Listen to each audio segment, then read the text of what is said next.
Legislation from the 80s can no longer be allowed to run a 2023 institution. That's the position of Minister of Transport, Works and Water Resources Santia Bradshaw.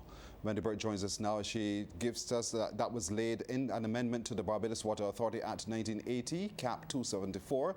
Wendy, tell us more about what transpired in Parliament today. Good evening. Good night to you, Pearson. The acting Prime Minister says she was there in the House to announce significant and important changes to the piece of legislation.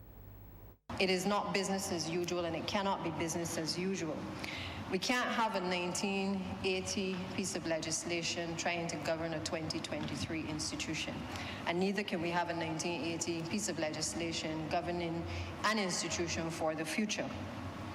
The general manager of 1980 didn't have to deal with desalination plants, as we do know, didn't have to consider the issues of climate change and the reduction of our groundwater supply.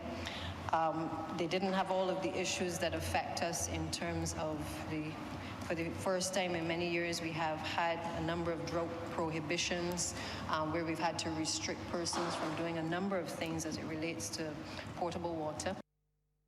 Ms. Bradshaw says the BWA is a costly entity to operate and, despite a loan, still needs to tap into government's coffers.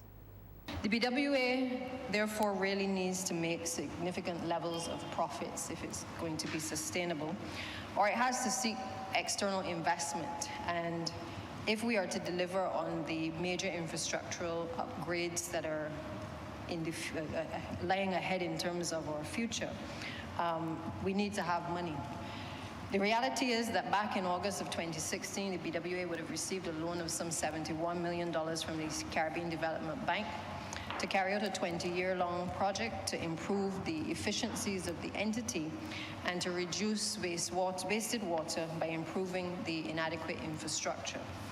In addition to this loan, the Barbados Water Authority requires about $30 million of capital expenditure investment from government per year. On the issue of collecting arrears, the minister says they have been making headway, but measures had to be put in place, including hiring lawyers, before action was taken. We've been quite successful with the commercial customers getting the revenue in. We had to engage some persons to do some phone calls to people to remind them that they need to come in and settle the accounts.